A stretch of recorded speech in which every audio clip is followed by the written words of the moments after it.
Janda itu mengambil celana dalam merah dan melemparkannya ke bawah. Tak disangka, celana itu tepat mengenai kepala pria. Tanpa disadari, janda itu sengaja melakukannya. Tujuannya adalah untuk menarik perhatian pria itu. Dengan begitu, dia bisa menikahi pria itu dengan lancar. Pria itu melihat situasinya tidak baik, maka dia segera berlari. Dia lari, dia kejar, dia tak bisa kabur. Untungnya, pria itu berhasil pulang tepat waktu dan menutup pintu. Kemudian dia menelepon putranya dan berkata dia akan pergi ke kota. Ternyata janda itu menemukan bahwa pria itu adalah orang kaya yang menyembunyikan kekayaannya. Lobak yang biasa dimakan pria itu sebenarnya adalah ginseng berusia ribuan tahun. Bahkan bangku kayu di rumahnya terbuat dari kayu nanmu berlapis emas. Bahkan teh yang disajikan untuk tamu adalah teh Da Hong Pao kualitas terbaik. Hanya dengan mencium aromanya saja sudah bisa membuat orang bersemangat. Bahkan putri orang terkaya pun berbondong-bondong datang untuk melamar. Namun selama bertahun-tahun, pria itu tetap menyembunyikan identitasnya. Hingga sang putra sama sekali tidak percaya bahwa keluarganya kaya. Pada hari itu, sang putra memberitahu pria itu bahwa dia akan membawa pacarnya pulang. Dia sengaja memasak 2 hidangan, bersiap untuk menyambut calon menantu perempuan dengan baik. Tak disangka, si janda yang nekat malah mengincar ayam. Untungnya, pria itu dengan cepat menyadarinya. Keduanya berkelahi untuk memperebutkan ayam. Akibatnya, wajah si janda tidak sengaja tercakar oleh ayam. Melihat hal itu, si janda ingin memeras sejumlah uang. Namun, pria itu bersikeras tidak memberikan uang sepeser pun. Si janda pun segera menggunakan trik menangis, berteriak, dan mengancam bunuh diri. Kebetulan pada saat itu, sang putra pulang ke rumah. Melihat si janda membuat rumah menjadi kacau balau, langsung memerintahkan bawahannya untuk mengusirnya. Tak lama kemudian, pacar sang putra, seluruh keluarga pun tiba di sini. Namun, begitu masuk, dia langsung mencium bau kotoran ayam. Putra langsung terlihat canggung. Lalu dia segera mengajak semua orang masuk ke dalam rumah. Begitu adik ipar masuk, dia langsung mulai mengomentari ini itu. Dia bilang sofa ini keras seperti batu, sama sekali tidak nyaman untuk duduk. Lebih baik dipotong dan dijadikan kayu bakar. Saat itu, besan yang berpengalaman meraba sofa tersebut. Dia malah langsung ketakutan dan berlutut di lantai. Bahan ini adalah kayu Hainan Huang Huali yang berusia ribuan tahun. Ayah, kamu sudah pikun. Kayu Hainan Huang Huali yang berusia ribuan tahun ini adalah persembahan untuk keluarga kerajaan. Sangat langka di dunia. Bagaimana bisa ini ada di desa? Aromanya sangat harum. Tidak mungkin salah, ini pasti kayu Hainan Huang Huali yang berusia ribuan tahun. Lao Li, bagaimana mungkin keluarga kalian bisa memiliki barang persembahan kerajaan ini? Hei, sebenarnya ini, Paman Chen, kursi ini saya ambil dari tempat sampah. Sudah dipakai selama 20 tahun. Tentu saja aromanya masih terasa. Minggu lalu ada kucing yang buang air besar di atasnya, menyemprotkan sedikit parfum. Mungkin baunya belum hilang. Besan laki-laki langsung merasa sangat canggung setelah mendengarnya. Hanya bisa mengatakan bahwa matanya kurang awas. Adik ipar laki-laki berkata, sudah duduk lama tapi kenapa belum ada secangkir teh? Pria itu buru-buru menjelaskan bahwa tadi sibuk menyembelih ayam, jadi lupa menyajikan teh. Besan laki-laki langsung berkata tidak perlu repot-repot seperti itu. Dia sengaja membawa teh sendiri, jadi dia agak pemilih dan suka minum teh Maojian kualitas terbaik ini. Namun, pria itu mendekat dan menciumnya. Langsung mengatakan bahwa kualitas teh ini tidak bagus. Kemudian dia mengeluarkan teh miliknya sendiri dan meminta semua orang mencicipinya. Tak disangka, besan laki-laki itu hanya mencicipi 1 teguk. Langsung terkejut. Ini tidak mungkin. Berani bertanya, apakah ini teh Da Hong Pao dari Gunung Wuyi? Betul, wah, ini memang teh Da Hong Pao dari Gunung Wuyi. Waktu Xiao Zhang memberikannya padaku, dia juga bilang, ini teh dari pohon induk, dia sangat menghargainya. Teh Da Hong Pao dari pohon induk masih yang terbaik. Pacar putranya langsung berkata, pasti sudah ditipu. Da Hong Pao sudah lama dilarang untuk dipetik. Kemudian dia menyuruh mereka untuk tidak berbicara sembarangan. Hari ini kita datang untuk membahas pernikahan kedua keluarga. Adik ipar laki-laki langsung mengeluarkan sekotak ginseng liar sebagai hadiah pertemuan. Pria itu tadi bahkan makan ginseng abadi seperti lobak. Untuk menghindari rasa malu, dia diam-diam membuangnya. Kemudian pria itu mengeluarkan kotak besi berdebu dari dalam rumah sebagai balasan. Aduh! Li Daqian, apa maksudmu? Keluarga Chen kami, setidaknya adalah keluarga terhormat. Kamu hanya memberikan barang jelek ini untuk menipu putriku. Lao Chen, ini karena kamu tidak tahu barang bagus. Mari semua lihat, akan kuberi kalian pengetahuan. Ini, biskuit mata emas dengan titik tersembunyi. Ini apa, bola? Ini, apa ini? Aku bilang, kalian orang desa. Kalian benar-benar tidak tahu barang bagus ya. Kalian ini, ambil sebuah manik-manik kaca. Di sini dianggap seperti harta karun. Keluarga biasa pertama kali bertemu orang tua.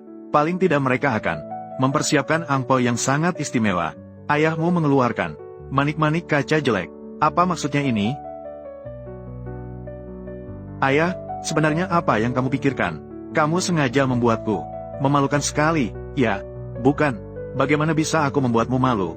Ah, Night Vision, benda ini adalah bintang Zaoi. Kamu tidak mengenalnya? Bintang Zaoi. Apa ini? Bintang Zaoi. Tapi ini adalah jenis kaca valet yang sangat langka. Baru saja muncul. Langsung dibeli oleh seorang miliarder misterius. Dibeli. Konon harga transaksinya 1 miliar. Hehehe. Itu hanya rumor, semua hanya rumor. Sebenarnya, hanya 990 juta. Hehe. Kakek tua, kamu masih berpura-pura, ya? Ah, apakah kamu akan mengatakan, manik-manik kaca ini benar-benar asli? Sebenarnya ini memang asli. Kemudian, ayah, aku tahu kamu ingin membanggakanku. Tapi ini terlalu berlebihan. 10 miliar. Seluruh hartaku tidak sampai 10 miliar. Aku pun tidak punya kemampuan sebanyak itu. Apakah kamu punya kemampuan sebanyak itu? Ah, anakku yang baik. Ayahmu ini benar-benar punya kemampuan sebanyak itu. Pura-pura terus saja. Aku beritahu kamu, manik-manik kaca ini hari ini, barang murahan ini kalau bisa bernilai 100 yuan. Aku akan mengikuti Li Suheng. Aku akan memanggilmu ayah juga. Sudahlah, sudahlah. Meskipun ini barang yang tidak berharga, tapi ini adalah niat baik Paman Li. Aku akan menerimanya. Tekstur ini, kilauannya, beratnya, semuanya cocok. Warna ayah, apa yang kamu pelajari di sini? Bukankah ini hanya manik-manik kaca murahan? Menurutku, buang saja, jangan. Ah, aduh, ayah, Paman Chen, kamu baik-baik saja? Ayah, ini kan hanya barang palsu. Apakah kamu harus seperti ini? Aku bilang ini asli. Asli. Mungkinkah orang kaya misterius itu adalah ayahmu? Tidak mungkin. Kalau ayahku kaya, waktu aku kecil, kenapa hidupku begitu sulit? Orang lain pergi sekolah naik mobil. Aku, hujan-hujanan harus jalan kaki melewati lumpur. Orang lain bisa pakai baju baru saat tahun baru. Aku, baju yang dijahit bolak-balik, 3 tahun demi 3 tahun. Aku bilang, dasar anak nakal. Bukankah ini aku melatihmu untuk memiliki semangat pantang menyerah? Kenapa? Apa kamu sampai kelaparan? Ayah, kamu bilang ini benar? Bagaimana kalau kamu tanya Bibi Zhang? Benar. Zilin ahli dalam hal ini. Dia seorang ahli. Zilin, Chen Jianguo, sudah kubilang 100 kali. Aku tidak suka kamu. Kalau kamu video call lagi, aku akan memblokirmu. Jangan tutup. Zilin, aku ada urusan penting denganmu. Katakan, tolong lihat ini. Apakah ini bintang Zaoi? Di mana kamu melihatnya? Aku akan segera ke sana. Akhirnya kamu mau menemuiku. Aku di desa. Aku akan kirimkan alamatnya sekarang.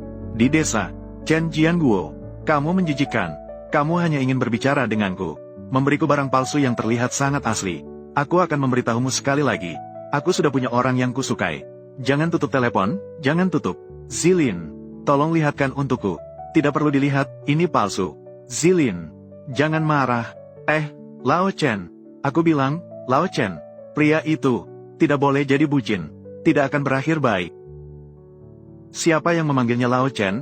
Suara tadi, kok terdengar familiar? Aku bilang, kamu ini penilai. Juga tidak terlalu bagus. Yang asli dikatakan palsu. Kemampuanmu tidak cukup. Sudah cukup. Kamu ngerti apa? Zilin dari keluarga kami adalah penilai perhiasan utama di kota Donghai. Jika dia bilang palsu, berarti itu palsu. Bukan, meskipun itu palsu, kamu tidak boleh menghancurkan barangku. Kamu orang desa, bahkan tidak bisa memberikan barang yang layak, memberikan barang palsu. Aku hancurkan ini. Apa yang bisa kamu lakukan padaku? Kamu, sudah cukup, ayah. Kamu sudah keterlaluan. Itu kan hanya, ini cuma kaca palsu, ya? Paman Chen, masalah ini, ayahku memang salah dalam hal ini. Tapi dengan melakukan ini, kamu juga sudah keterlaluan. Menurutku, kamu sebaiknya meminta maaf padanya. Aku meminta maaf padanya? Li Suheng, ayahku masih lebih tua darimu. Bagaimana kamu berbicara dengannya? Kamu tahu berapa lama aku memohon pada ayahku? Baru dia setuju untuk datang ke rumahmu. Hari ini, kami datang dengan membawa hadiah besar untuk melamar. Tapi ayahmu membawa manik-manik jelek, berpura-pura gila di sini. Begadang saja, dunia begadang. Mereka sama sekali tidak menghormati kakakku. Dunia begadang, ini belum menikah saja, sudah berani meremehkan kakakku. Kalau sudah menikah, dunia begadang, Kak, kamu pasti akan sangat menderita. Menurutku pernikahan ini tidak perlu dibicarakan lagi. Ayo pergi. Ah, menurutku juga tidak perlu dibicarakan lagi. Nak, jangan tiru dia jadi bucin. Ah, aku akan memperkenalkanmu dengan gadis yang lebih baik. Kamu, diamlah, ayah. Ah, Paman Chen, jangan buru-buru. Jangan terlalu serius dengan ayahku. Dia orang desa, tidak berpendidikan. Aku benar-benar ingin bersama Suer. Menikah. Beri aku kesempatan lagi. Bagaimana? Aku benar-benar ingin menikahi Suer. Baiklah, kalau begitu, kamu harus menikah masuk ke keluarga Chen. Menikah masuk? Apa-apaan ini? Kamu mau anakku menikah masuk? Benar. Tidak hanya menikah masuk. Aku juga mau kamu memutuskan hubungan dengan orang tua-tua ini. Memutuskan hubungan. Tidak ada lagi hubungan. Suer, cepat bantu aku bicara. Su Heng.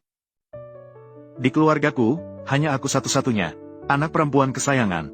Sebagai anak, kita harus berbakti, bukan? Harus tahu berterima kasih. Jika kamu benar-benar ingin menikah denganku, kamu harus setuju dengan permintaan ayahku. Nantinya, kamu dan anak kita akan memakai marga Chen. Suer, inilah tujuan kalian. Datang ke rumah ini, kan? Selera keluarga ini benar-benar buruk. Su Heng, luaskan pandanganmu. Jika seseorang ingin naik ke atas, harus belajar. Ini bersandar pada pohon besar. Seperti ayahmu ini, tidak bisa memberimu bantuan apapun. Jika kamu menikah masuk ke keluarga kami, Chen, maka suatu hari nanti, pasti bisa melampaui grup Jiang, terkenal di seluruh kalangan bisnis Donghai. Tandatangani surat pemutusan hubungan keluarga ini. Kamu tidak hanya bisa menikahi Suer. Di masa depan, keluarga Chen akan sepenuhnya mendukungmu. Ah, Li Su Heng, tandatangani saja. Aku bahkan bisa memanggilmu kakak ipar. Su Heng, apalagi yang kamu ragukan? Sudah siap sejak lama. Biarkan aku menikah masuk ke keluarga Chen. Tidak mungkin.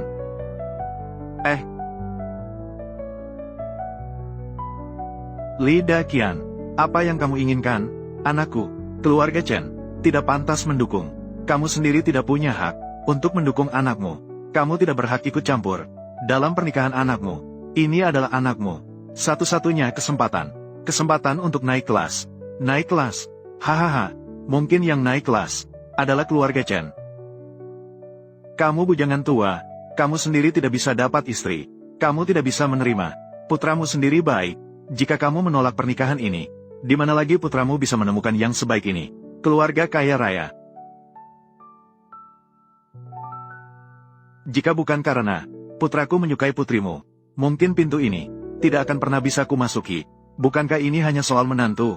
Cukup dengan aku melambaikan tangan. Seluruh putri dari keluarga kaya di Dacia akan berbondong-bondong ingin menjadi istri putraku. Hahaha, kamu bahkan tidak buang air kecil. Lihatlah dirimu sendiri. Kamu hanya seorang petani miskin, petani tua, masih bermimpi menikahi keluarga kaya. Teruslah bermimpi.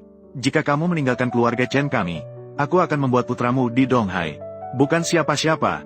Selamat pagi, Nona. Maaf, Paman Li, Wan Er datang terlambat. Xiao Jiang, Xiao Mai, kamu datang tepat waktu. Aku ingin memperkenalkan seseorang padamu. Pewaris grup Jiang, Jiang Wan Er.